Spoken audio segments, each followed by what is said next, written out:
Salut à tous, j'espère que vous tenez le coup. Voilà, le rideau est tombé ce 8 janvier 2026, mettant fin à un feuilleton politico-militaire qui tenait tout le pays en haleine depuis le 26 décembre dernier. Pendant près de 2 semaines, le silence assourdissant de Saha Grande Manitou de l'armée et bras droit de la défense a laissé le champ libre à toutes les hypothèses, les plus farfelues comme les plus sérieuses. Disparu des radars, il n'en fallait pas plus pour que les réseaux sociaux et les salons feutrés bruissent de murmures. Aurait-il claqué la porte? Serait-il en froid? Salut à tous, j'espère que vous tenez le coup. Voilà, le rideau est tombé ce 8 janvier 2026, mettant fin à un feuilleton politico-militaire qui tenait tout le pays en haleine depuis le 26 décembre dernier. Pendant près de 2 semaines, le silence assourdissant de Saha Grande Manitou de l'armée et bras droit de la défense a laissé le champ libre à toutes les hypothèses, les plus farfelues comme les plus sérieuses. Disparu des radars, il n'en fallait pas plus pour que les réseaux sociaux et les salons feutrés bruissent de murmures. Aurait-il claqué la porte? Serait-il en froid avec le président Ahmed II? Ou pire encore, le pouvoir militaire et civil serait-il au bord de la rupture? Bref, une absence longue de 12 jours qui a fait couler plus d'encre qu'un discours présidentiel. Et voilà qu'en ce fameux 8 janvier 2026, Abdid frappe un grand coup. Il convoque avec fracas une réunion du très solennel Haut Conseil de sécurité nationale, une assemblée qu'on ne sort pas pour discuter météo.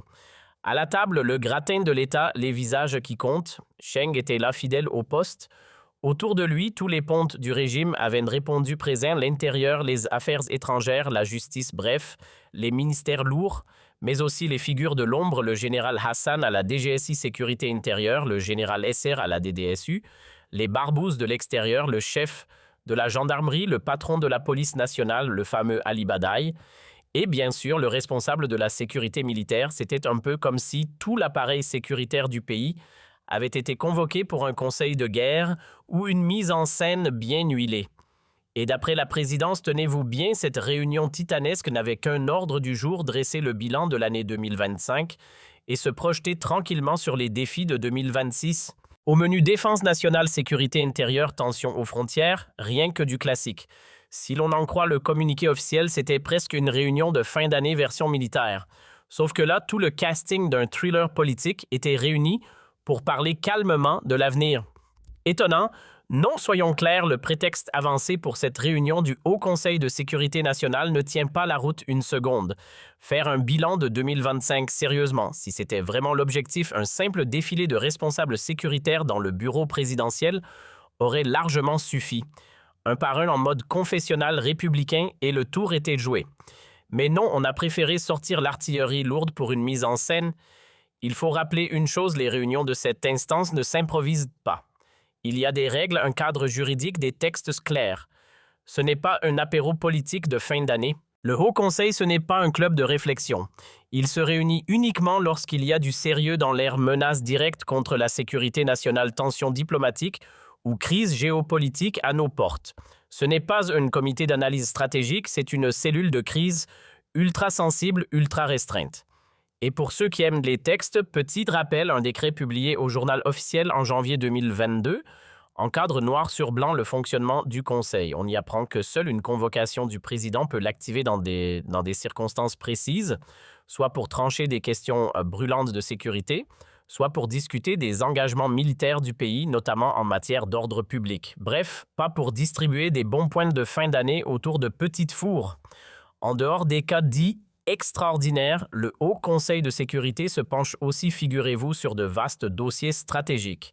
Dans le texte, oui, on l'a lu pour vous, il est clairement stipulé que l'institution peut se réunir pour plancher sur des questions aussi sérieuses que la politique de défense, les référendums à enjeux nationaux ou encore pour tirer des conclusions sur des crises majeures comme des pandémies ou des catastrophes naturelles ayant un impact direct sur la sécurité publique. Et ce n'est pas fini. Car même en session ordinaire, le Conseil ne chôme pas. Il est censé évaluer les menaces, les turbulences, les risques qui pourraient perturber le calme du pays ou compromettre le bon déroulement de grands événements nationaux. Bref, tout ce qui touche de près ou de loin à la stabilité du système, que ce soit une cyberattaque sournoise ou une faille dans les services de sécurité. En résumé, tout est prévu, il y a les réunions classiques courantes, appelées ordinaires, c'est le cas le plus fréquent.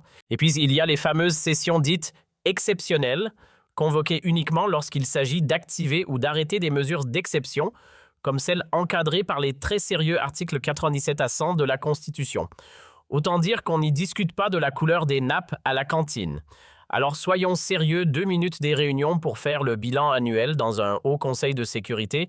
Franchement, ça n'existe pas dans le manuel. Ce n'est pas son rôle, ce n'est pas sa mission. Et faire semblant que c'est le cas, c'est un peu nous prendre pour des naïfs. Un rapport de fin d'année, s'il y en avait vraiment besoin, pouvait très bien transiter par voie hiérarchique.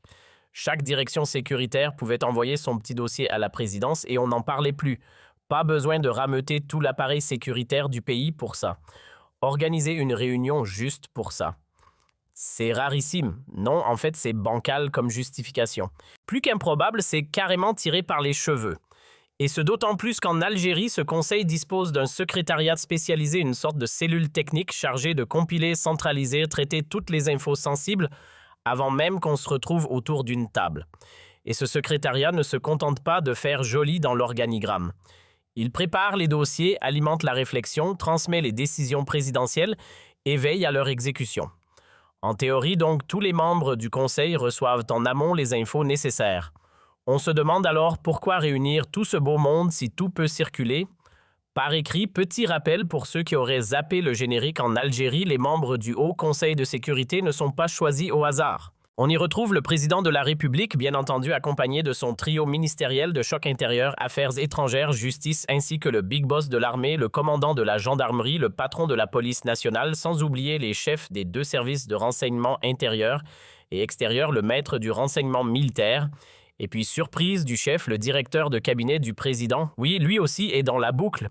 Mais alors là, accrochez-vous. Ce dernier personnage, ce n'est pas la Constitution qui l'a mis là, ni une réforme obscure passée inaperçue. Non, c'est une décision 100% made in Abdou. Il l'a collé là sans gêne. Pourtant, question sécurité nationale, ce monsieur n'a ni expertise ni légitimité. Il n'est ni militaire ni analyste. En termes clairs, il n'a rien à faire autour d'une table où l'on discute de cybermenaces ou de stratégie militaire. Mais voilà. Bohème, le fidèle bras droit de B, devait être assis à cette table. Pourquoi? Pour bien faire comprendre à tout le monde qui tient la barre. C'est un geste politique pur, un marquage de territoire version République. Une démonstration de force signée Tebboune à la fin de cette grande messe sécuritaire du 8 janvier 2026. Ne vous y trompez pas, cette réunion du 8 janvier 2026 n'avait qu'un seul but, un message limpide comme de l'eau de roche destiné à l'opinion publique. Tout roule entre Cheng et le président. Voilà ce qu'on voulait faire passer. Aucun vrai bilan, pas la moindre once de prospective. Tout ça du décor. Et puis soyons honnêtes, un vrai bilan, ça se travaille autrement. On n'a pas besoin de rameuter la moitié de l'appareil sécuritaire pour ça. Il existe un secrétariat des services compétents et même un président capable de recevoir en tête-à-tête les responsables concernés. Non, cette réunion n'était rien d'autre qu'un grand théâtre. Une mise en scène bien huilée pour rappeler à tous que le pouvoir reste soudé, qu'Abdou tient les rênes et que le régime parle d'une seule voix. Rien d'autre qu'un show de domination politique. D'autant plus que cette fameuse apparition de Cheng tombait à pic. Il sortait d'une absence prolongée qui avait enflammé la toile. Depuis 2 ou 3 jours, les rumeurs fusaient à toute vitesse. Certains parlaient de mise sous enquête du directeur de Kaboun-Boilin. D'autres évoquaient une interdiction de quitter le territoire. Et puis surtout, il y avait cette bombe des tensions explosives entre Teb et Chenga autour d'un projet de révision constitutionnelle. Un projet taillé sur mesure pour permettre à Toun de rester au pouvoir non pas jusqu'en 2029 comme prévu, mais jusqu'en 2031. Une rallonge de 2 ans, ni plus ni moins. Bref, la réunion d'aujourd'hui, c'était une réponse mise en scène à ces soupçons grandissants. Mais alors, où est la vérité dans tout ça? Parce qu'il faut bien le dire, ce n'est pas parce qu'on voit Saha apparaître tout sourire sur les photos officielles de la réunion publiée par l'agence APS que cela prouve noir sur blanc qu'il n'y a aucune tension avec le président. Pour les sceptiques, ces images ne sont qu'un décor. Il est donc temps de remettre les pendules à l'heure. Nombalan et les 4 conseillers de Tebboune n'ont pas été placés sous enquête. Cette rumeur qui circule en boucle est totalement bidon. D'ailleurs, petit rappel utile, Tchengela a la main mise sur la justice militaire et sur le renseignement militaire. Et il faut être sacrément naïf pour croire que ces institutions se mettraient soudain à traquer les hommes de confiance d'Abdidoun. Ces derniers disposent non seulement d'un passeport diplomatique, mais aussi d'un statut ultra protégé depuis un décret de 2023 qui leur confère des privilèges élargis. Croire que Saha aurait pu tout seul dans son coin les coller en garde à vue ou les traîner devant un tribunal militaire, c'est tout simplement du roman fiction. Une intox de plus. Alors a-t-il boudé ce cher Saïd? A-t-il volontairement snobé le président pendant son silence radio? Beaucoup l'ont pensé, certains l'ont même affirmé. Mais en réalité, la vérité est beaucoup plus banale. D'après nos infos croisées, Saïd était tout simplement à plat. Fatigué, épuisé, un peu souffrant, mais rien d'alarmant non plus. Il aurait demandé 5 jours pour souffler loin du tumulte du pouvoir et deviner où il est allé. Dans son petit coin de paradis natal El Kantara. C'est là-bas, entre Biskra Bouzada et Batna, que l'homme fort s'est replié dans une ferme qui lui appartient. Et franchement, on comprend pourquoi. Kantara, c'est plus qu'une carte postale. C'est un tableau vivant, les balcons naturels de Roufi, les plaines du sud qui s'étirent sous le soleil. Ce moment suspendu entre la fin du nord verdoyant et les portes du Sahara. Un choc visuel, une poésie géographique. Une frontière magique entre steppe et oasis. J'ai eu la chance de voir ça de mes propres yeux et je confirme ce lieu est un joyau. Donc non, Saïd n'était pas à l'étranger. Il ne préparait pas un coup d'État depuis un bunker secret. Il était chez lui à la ferme, entouré de sa famille en train de digérer l'année. Était-il malade probablement? Exténué assurément. Mais boycotter Tebboune, aucune preuve nada. Ceux qui répandent cette théorie freinent bien de revoir leur scénario. Il est temps de remettre les pendules à l'heure. Certains tirent les ficelles dans l'ombre des faiseurs de chaos, des groupes bien organisés qui rêvent de semer le doute dans l'esprit des Algériens. Leur stratégie? Faire croire que l'avenir du pays dépend d'un clash entre les deux têtes de l'exécutif. Vendre l'idée qu'un divorce politique pourrait être salvateur. Mais la vérité est tout et autre. Tebboune et Chengchi n'est pas un duo bancal au bord de l'explosion. C'est un binôme solide structuré avec ses codes, ses règles internes, presque un pacte silencieux. Bien sûr, ça ne veut pas dire qu'ils se lèvent chaque matin en chantant à l'unisson. Même dans les meilleurs couples, il y a des engueulades, des désaccords, des regards qui ne vont pas dans la même direction. Mais ce qui les unit est bien plus fort que ce qui les oppose. Ne vous y trompez pas, les divergences existent, mais elles sont secondaires. Ce tandem fonctionne. Il tient. Et il tient parce qu'il repose sur un socle de compromis et d'intérêts partagés. Ceux qui rêvent de les voir se déchirer pour que le système s'écroule vont devoir patienter longtemps, très longtemps. Alors, au fond, comment ça se passe entre les deux hommes? Pour séparer le vrai du buzz, on a mené notre petite enquête plusieurs jours durant. Et le résultat est clair à l'heure qu'il n'est aucune fissure à signaler. Zéro tension apparente. Pourquoi? Parce que Tebboune, qu'on l'aime ou pas, n'a jamais tenté de marcher sur les plates Schlossbande de Shengria. Sur tous les sujets sensibles, sécurité, défense, armée, le président consulte systématiquement son chef d'état-major. Il respecte son périmètre. Il ne fourre pas son nez dans les affaires militaires, il laisse faire. Mieux, il n'a jamais essayé de lui faire de l'ombre ou de contester son autorité sur les troupes. Cheng a les pleins pouvoirs sur l'ANP et ça, Teb n'a jamais remis en question. La preuve, lors des purges brutales menées par Tchengela, près de 300 hauts gradés ont été arrêtés, jugés, envoyés en prison. Et pas une seule fois Tebboune n'est intervenu pour freiner la machine. Pas une fois il n'a exigé de libérer un général ici ou là. Tout s'est fait avec son feu vert silencieux. Ce n'est pas un désaccord, c'est une alliance tacite. Ces deux-là sont en phase. Ils avancent ensemble, chacun sur son terrain. Quand on parle de Tebboune et Shengria, inutile de chercher les différences, ce serait comme tenter de distinguer l'envers de l'endroit d'une même pièce. Ces deux-là sont moulés dans le même autoritarisme animé par la même vision ultra-rigide du pouvoir. La démocratie. Ils n'y croient pas une seconde. La liberté d'expression. Une menace à neutraliser. Quant au Hirak, ils ont mis toute leur force pour l'étouffer et s'assurent qu'il ne ressuscite jamais. Ce sont deux stratèges du contrôle absolu. Dans leur monde, les libertés individuelles ne sont qu'une illusion dangereuse et l'État se doit d'être tenu d'une main de fer. Ils avancent en parfaite symbiose. Ils ne font pas que gouverner, ils incarnent un même logiciel politique. L'histoire les a mis côte à côte et ce n'est pas un hasard. Après tout, comme le dit si bien le dicton « Qui se ressemble s'assemble ». Et avec eux, c'est flagrant. Alors quand certaines sources viennent souffler à l'oreille que Shengria serait sur le point de tourner le dos à Tebboune, on lève un sourcil parce que durant tout le deuxième mandat, qui était son soutien le plus ardent, c'est bien lui, le général Saïd Shengria.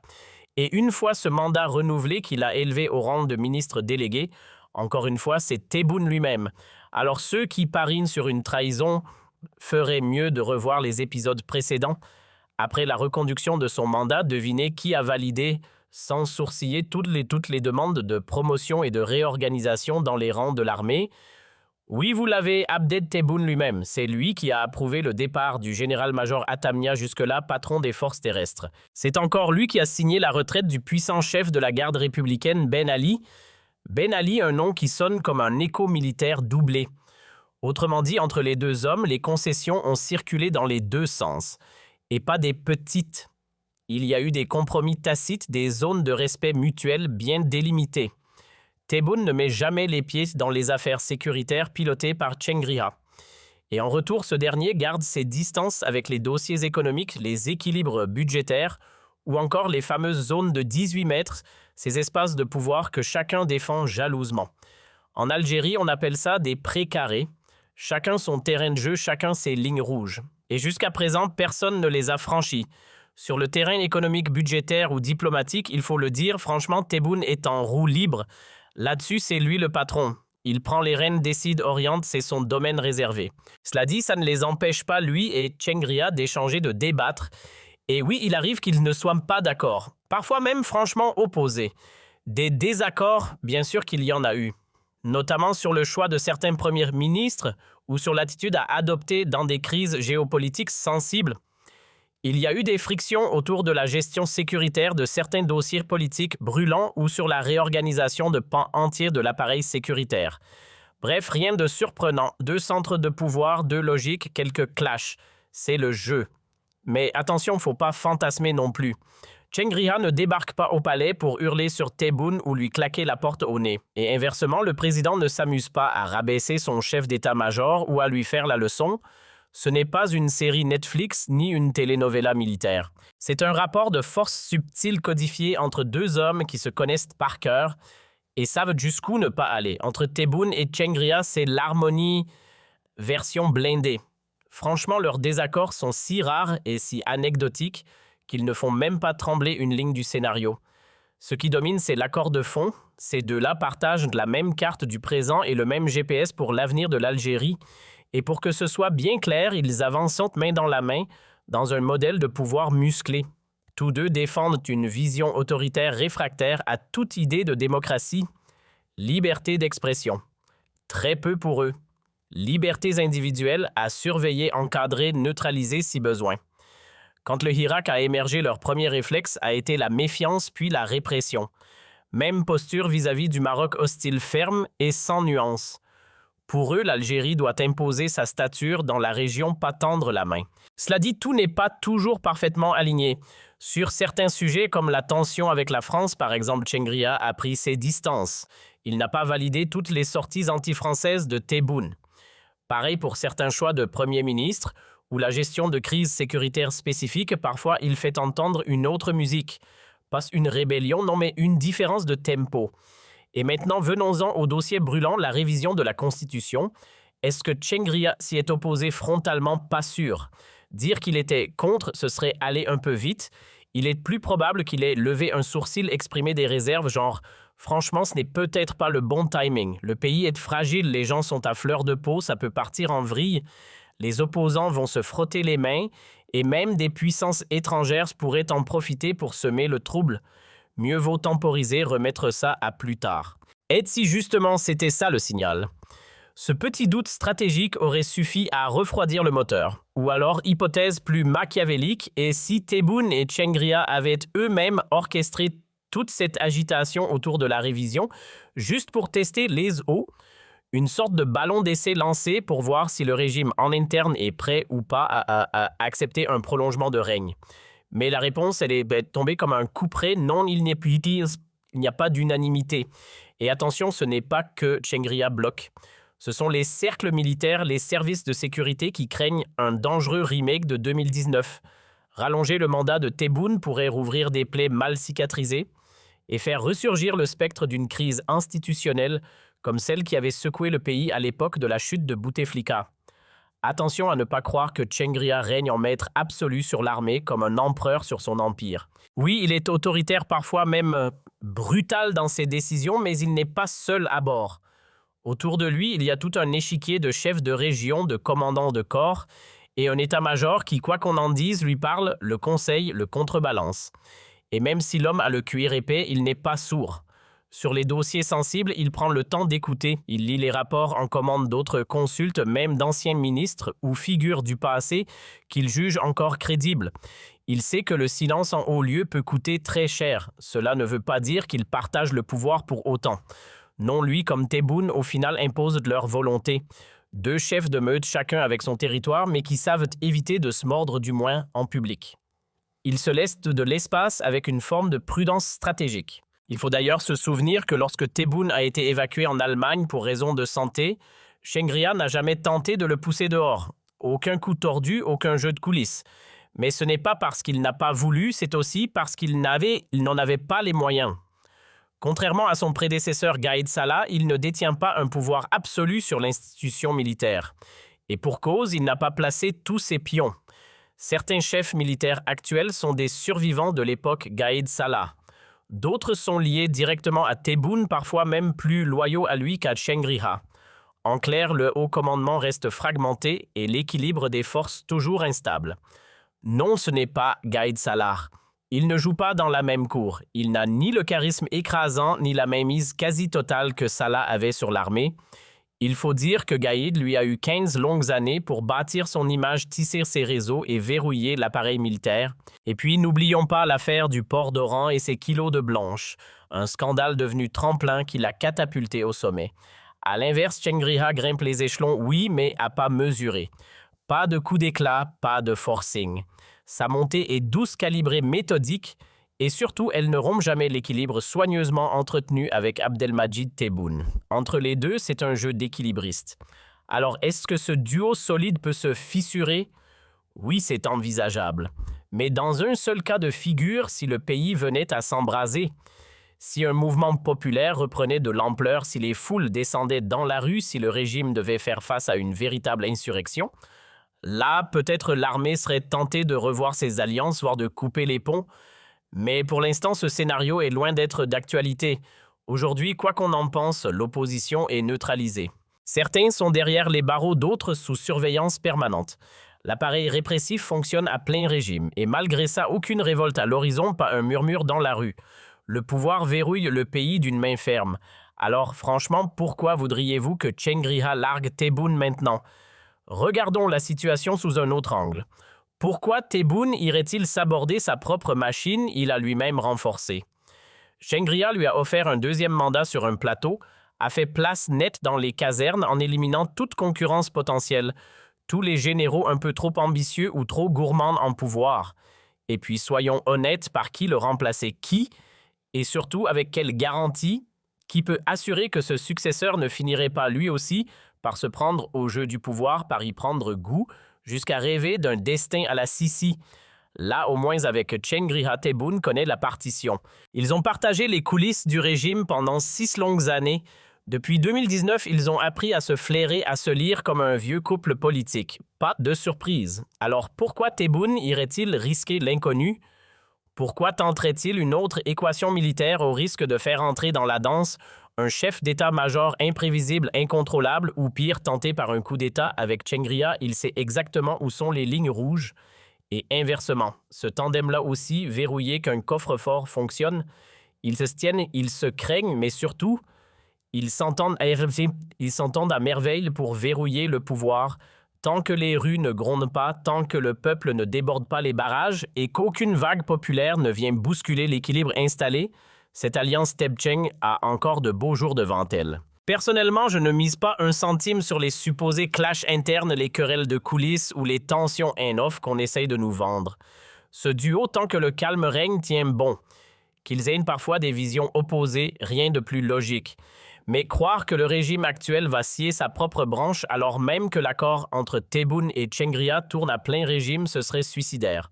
Pourquoi casser une mécanique qui fonctionne? Pour l'instant, le système est sous contrôle verrouillé et chacun y trouve son compte.